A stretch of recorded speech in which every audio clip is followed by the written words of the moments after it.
Saludos, bienvenidos a Euronews Hoy. Tras el derribo ayer de un avión ruso en el que Moscú mantiene que transportaba prisioneros de guerra para un intercambio con Ucrania, la guerra entre Kiev y el Kremlin se recrudece con cruce de acusaciones sobre quién es el responsable de este evento. Fuentes ucranianas esgrimen que Rusia transportaba armas en el avión caído. Moscú solicitó una reunión de emergencia en el Consejo de Seguridad de la ONU. Por otro lado, en España se ha inaugurado Fitur, la mayor feria del sector turístico en el mundo. Este año Ecuador, que vive unas semanas convulsas, es el país invitado. Su presidente, Daniel Noboa, ha viajado a Madrid para lanzar un mensaje de tranquilidad y con las esperanzas puestas en relanzar Ecuador como destino turístico. Comenzamos con los titulares del día. Desolación tras el mortal ataque de Israel contra un centro de formación gestionado por la ONU que servía como refugio a cientos de desplazados en Han Yunis. Nuevos bombardeos rusos dejan al menos 6 heridos en Odessa, en el sur de Ucrania.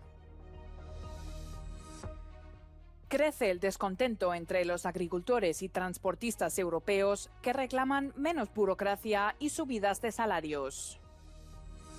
Joseph Friedl, condenado a cadena perpetua por violar a su hija secuestrada durante 24 años, será trasladado del psiquiátrico a una prisión común. La conmoción está empezando a disiparse y la gente empieza a ver con resignación que esto es lo que vamos a tener que afrontar durante un tiempo considerable. Son las palabras de Jamie McGoldrick, alto funcionario de la ONU en Gaza. McGoldrick quedó desolado tras un ataque de tanques israelíes que causó la muerte de varias personas en un centro de formación gestionado por la ONU que servía como refugio a cientos de desplazados en Han Yunis.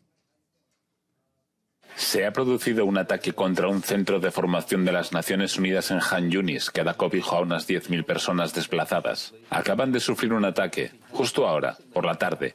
Ha dejado numerosas víctimas. Algunos edificios están en llamas y se ha informado de varias muertes. Muchas personas han tratado de huir del lugar, pero no han podido hacerlo. El gobierno estadounidense muestra su inquietud. Deploramos el ataque de hoy al centro de formación de la ONU de Han Yunis. Me han oído decirlo antes. Han escuchado al secretario. Los civiles deben ser protegidos y la condición de espacio protegido de las instalaciones de la ONU debe ser respetada. En Israel, manifestantes en favor de la liberación de los rehenes de Hamas bloquearon el tráfico en una céntrica vía de Tel Aviv, mientras Qatar comunicaba que el grupo palestino retrasa todas las conversaciones sobre un esbozo de acuerdo para su liberación.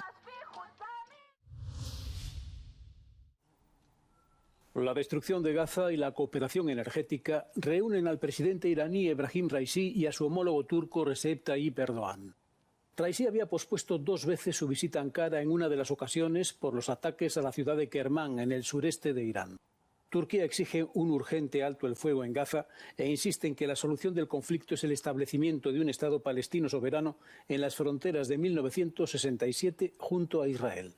Ankara ha mantenido vínculos comerciales con Israel, lo que ha provocado críticas tanto desde el propio país como desde Irán.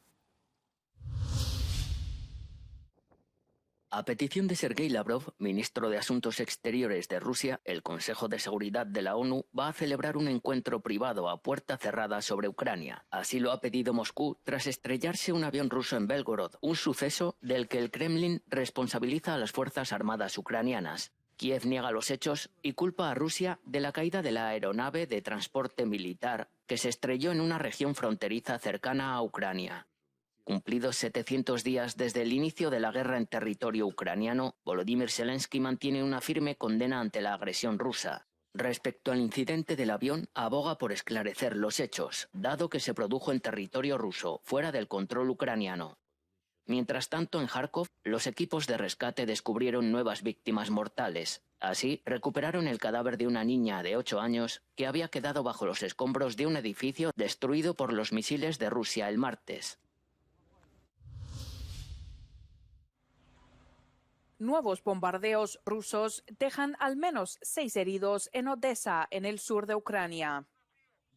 Las fuerzas ucranianas dijeron que habían derribado 11 de los 14 drones lanzados por Moscú que causaron daños materiales a edificios residenciales y a un almacén. Kiev aseguró que los aviones no tripulados usados por Moscú fueron de fabricación iraní. Mientras tanto, en Rusia, el cuartel general operativo de la región de Krasnodar, cerca de la frontera con Ucrania, confirmó en Telegram que se había producido un incendio en una refinería de petróleo en el puerto de Tuapse, en el Mar Negro. Según medios locales, no hubo muertos ni heridos y el incendio fue extinguido durante la noche. Las autoridades dijeron que todavía estaban investigando las circunstancias del incendio.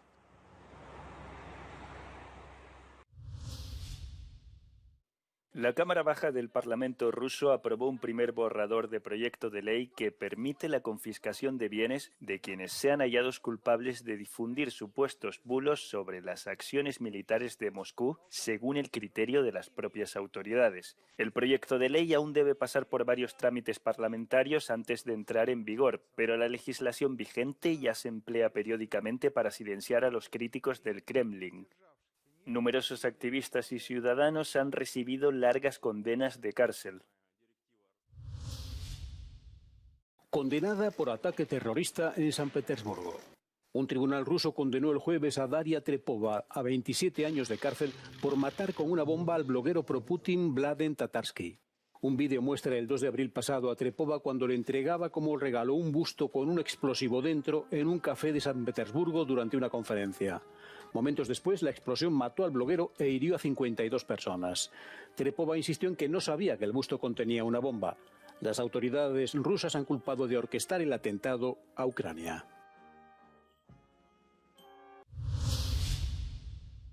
Crece el descontento entre los agricultores europeos con manifestaciones en toda Europa.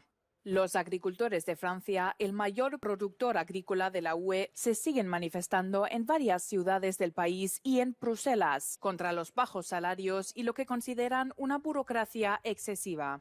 En Polonia, el gobierno de Donald Tusk quiere firmar un acuerdo con Ucrania sobre el tránsito de productos agrícolas en un intento de calmar las crecientes tensiones entre los transportistas y agricultores del país.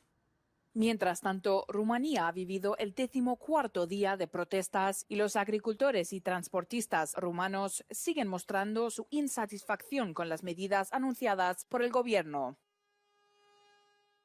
En Grecia, los agricultores reclaman indemnizaciones por las pérdidas de cosechas y han mostrado su descontento con los elevados costes de producción. La Unión Europea quiere incluir a empresas de seguridad privadas en la lucha contra las bandas de narcotraficantes. Apoyándose en uno de los muchos repuntes del tráfico de cocaína a través de puertos europeos, han presentado la Alianza Portuaria Europea, una iniciativa para la cooperación y la recopilación de información entre policía, funcionarios de aduanas y sector privado. El plan fue explicado en Amberes por la comisaria de Asuntos Internos de la Unión Europea. Grupos criminales rivales están trabajando juntos, juntando grandes cargamentos a un lado del Atlántico, redistribuyéndolos en el otro lado, aquí en Europa. Y nos estamos uniendo para detener a los grupos criminales que se infiltran en nuestros puertos con sobornos, corrupción y amenazas. Es muy difícil para la gente entrar en el puerto, sacar las drogas del contenedor, por eso necesitan ayuda interna. En 2023 se produjo un enorme aumento de las incautaciones de droga en varios países europeos. Las bandas explotaron las debilidades de seguridad interna en los puertos. La nueva alianza es un paso adelante para privatizar la seguridad que se haría extensiva a las medidas contra la trata de personas. Del psiquiátrico a una prisión común. El austríaco Josef Friedl, conocido como el monstruo de Hamstetten por violar a su hija cautiva durante 24 años, será trasladado a una cárcel por resolución judicial. Friedl, de 88 años, tendrá que asistir regularmente a psicoterapia, pero su traslado sigue siendo una victoria para su abogada, porque las condiciones en una prisión normal se consideran mejores que las de un psiquiátrico penitenciario. Durante la vista estuvo a punto de llorar. Volvió a describir lo terribles que fueron sus actos. Dijo que está increíblemente apenado por sus víctimas, que le encantaría borrar todo lo que hizo. En repetidas ocasiones dijo que le gustaría dar su vida para borrarlo todo, pero desgraciadamente no puede hacerlo. Pero tiene presente lo que hizo día y noche. Tiene los documentos del tribunal delante. todo el tiempo.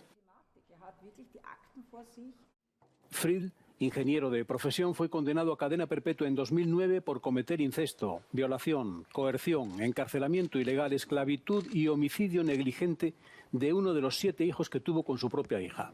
La hija de Fried se dio por desaparecida en 1984 cuando tenía 18 años. Fue localizada en 2008 en el sótano de Fried, donde había construido un calabozo. Decenas de miles de ciudadanos abandonan Serbia cada año, entre ellos muchos jóvenes atraídos por mejores condiciones laborales en Europa Occidental. Con un saldo migratorio neto negativo, Serbia necesita mano de obra extranjera, pero para muchos trabajadores migrantes las perspectivas no son muy alentadoras.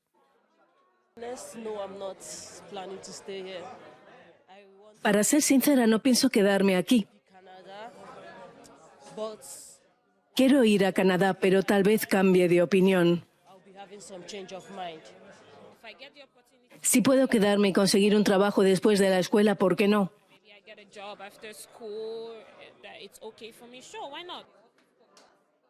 Serbia no ha desarrollado aún los mecanismos de integración adecuados para recibir a migrantes, y el idioma es la primera barrera. Algunas empresas contratan traductores, otras hablan inglés. Todo depende del tipo de trabajo y de cuánta gente se queda y cuánto tiempo. El empresario también crea protocolos y procedimientos precisos que evitan la necesidad de contar con traductores todo el día, como en el caso de la construcción. Algunas lecciones aprendidas por la vecina Croacia sirven de inspiración a las autoridades locales en Serbia. Esta decisión de la ciudad de Zagreb fue clave, porque aprender nuestra lengua, el croata, es el primer paso hacia la integración de los trabajadores extranjeros, que cada vez son más en la ciudad de Zagreb. Tenemos datos de que ya son 23.000. No podemos esperar a que el gobierno central adopte todas las medidas de integración. Serbia es una escala clave en la ruta de migrantes en los Balcanes, pero la mayoría quiere instalarse en países que ofrezcan más oportunidades en la Unión Europea.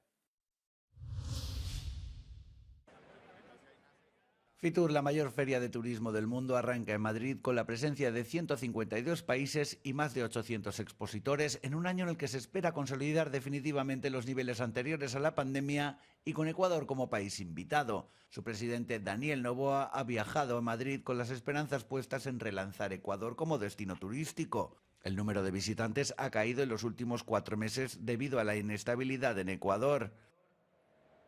Vivimos una guerra no convencional. Momento duro para el Ecuador. Es el primer viaje al exterior de Noboa desde que declarara el pasado 9 de enero un conflicto armado interno en su país contra las bandas y el crimen organizado.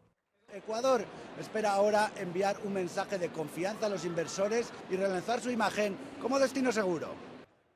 Uno de los objetivos dentro de Fitur es incrementar en al menos un 10% la llegada de españoles al país, teniendo en cuenta que Ecuador dispone de una importante conectividad aérea internacional. Creo que lo primero que hay que decir es mandar un mensaje de tranquilidad. El Ecuador sigue siendo un país increíble para visitar.